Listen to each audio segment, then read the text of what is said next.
Hey guys, Max here from slurv.com, and I'm going to bring you the GPP plays for April 29th. Today we have a very GPP-centric 14-game slate with a few good pitching options and lots of good stacking options. So let's jump right into it. For pitching, as always, watch the weather. It's April, so there's lots of rain out there, so make sure you don't start somebody when the game is going to be rained out or postponed or go into a delay. Okay, so starting from the most expensive pitchers, my favorite is the most expensive guy, Kluber. He has good strikeout upside today against Philadelphia. I know that game has some rain concerns, so again, watch the weather. He was struggling for a while in the beginning of the year, but last game against the Tigers, he got it going with a nice game. So I think we can target him for both cash games and GPPs today. He'll probably be really highly owned, but I don't think that matters because we can differentiate elsewhere. The second most expensive guy is Strasburg.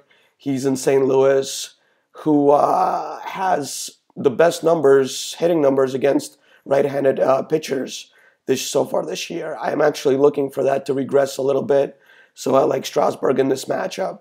I really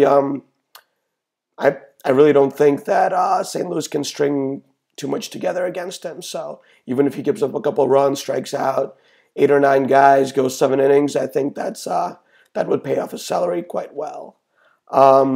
Smiley is going to be overlooked today in Toronto against Toronto. He is in Tampa Bay, which is a pitcher's park. He's got 10K per 9, which we love.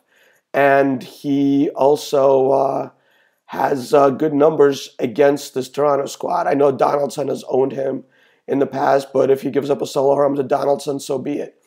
I think he's going to be low owned because people are scared of the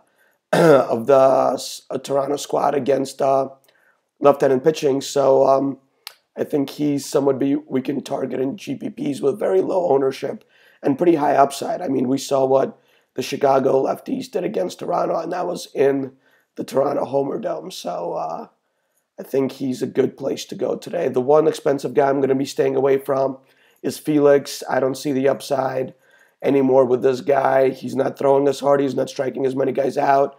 I know he's got a great ERA so far this year, but it's just not the guy for me today.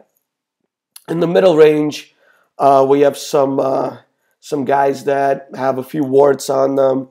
They can either do well or they can blow up for us, which is kind of like what we like in GPPs, you know. Pick somebody with upside. If they blow up, so be it. If they don't, you have a good chance to leapfrog a whole bunch of people who would be staying away from these guys. So the first guy I want to talk about is Rodon. He's the perfect guy for GPPs. He will either go 8 innings and strike out 10 guys and give up one earned, or he will blow up in the first inning.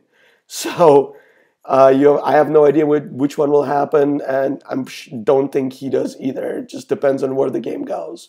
I know the Baltimore stack is going to be a very popular one today, but I think that Rodon could actually own them in some spots. So maybe he's somebody we target in a low-price GPP and leapfrog a whole bunch of people if he has a good game. Another guy in the same frame is Santiago. He's facing Texas today. Texas likes to roll out a bunch of lefty bats against everybody, and Santiago owns lefty bats. So if there's if Texas starts 4 lefty guys in their lineup, I like Santiago's upside for strikeouts today. His peripherals actually look really good this year. He's gained 2 miles on his fastball, miles per hour on his fastball, and so far he's looking really, really good. Another guy in the mid-range option is Manaea. He is a rookie making his first start in Oakland today against Houston. We know Houston likes to strike out and hit home runs. That's pretty much all they do. So with Oakland being a very big park, I don't know if there is home run upside for Houston there, but I do see the K upside for Manaea today. He has really good numbers in the minors, which I hope will translate to the majors today, as I will be rostering him in a few spots. I know that with rookie pitchers making their first start, it usually goes either really well or really bad, which I feel like is another good binary GPP outcome. Another guy who is very cheap and I feel like will be highly owned today is Nicasio against Cincinnati. I don't know if I love him as much as everybody else does. I feel like he will be very highly owned. So I think a good way to go is to maybe play him in some spots, but also make a lineup where you're stacking the Reds bats against him and, kind of like a hedge play. I know people don't like hedge plays, but sometimes that's a good way to go, especially with a guy like Nicasio, who can either blow up or get a bunch of strikeouts. So I think that's pretty much all I have for pitchers today. Oh, one other guy I want to mention is Sanchez for Toronto. I know a lot of people were talking about him today. He's going against Tampa, but for me in GPPs, his K through 9 numbers are 6.5 or so, and that's just too low. I don't think he has as much upside as people think. Maybe for cash games he would work out, but for GPPs I don't like him. So the stacks today, I have a bunch for you. I like Cleveland bats today, the righty bats. I know Roger Davis is going to be leading off. Their lineup just came out. Lindor, Santana or Napoli, Kipnis, all these guys have good splits against left-handed pitching, and Adam Morgan's a lefty pitcher for Philly who's not very good. So that's something I like, especially in Philly where the ball tends to fly out pretty well. As I mentioned before, I like a red stack against Nicasio. I actually don't think Cincinnati's as bad as their numbers have shown so far this year. I like their lefty bats with Votto, Bruce. I know Cozart and Suarez have been really hot to start off the year as well. So those four at the top of the order, I think, make a pretty good stacking option. The Mets have a bunch of power bats, and the ghost of Jake Peavy is not very good anymore.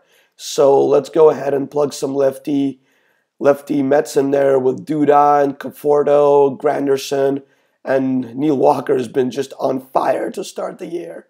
So I think he's a good option today also. Let's see who else. The Tigers, righties against Hughes, I think are good. We have Miggy, who has insane numbers against Hughes. If you like BVP or you don't like BVP, it's up to you. I'm not much of a BVP guy, but I feel like Miggy has really good upside today against Hughes. I also think this could be a breakout game for Upton. He has not done so well moving into the AL this year, but I think this could be a get-well game for him. Hughes has extreme reverse splits where he's not nearly as good against righties as he is against lefties. So I think Tiger stack will do well today. Another stack is the Angels against Colby Lewis. I think the stack will be popular, but I think that's somewhere we have to go. Trout has great numbers against Colby, and I think he might be my favorite hitter today out of everybody. Another low-owned stack, I think, will be Milwaukee. They are really bad on the road and really bad against righties, but against lefties at home, I think it's a perfect spot to target them.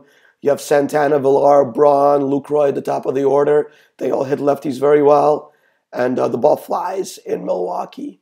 On the other side, you have the Marlins. With D. Gordon being suspended, I think this will give a spot for Derek Dietrich. He's a very good lefty power bat that has really good ISO against right-handed pitchers. So I think Marlins, you can pick and choose with their hitters or just stack them up. I don't think either one is a bad option. Finally, we have both teams in Arizona. I think they're both in play. I like Colorado a little bit more because I think they will be lower owned than the Arizona guys. So, target the righties for Colorado. Arenado, Story, Rayburn. I think all those guys are going to be really good. Oops, sorry, my dog is barking over here. So that's something that I want you guys to just ignore. It's going to happen in my videos.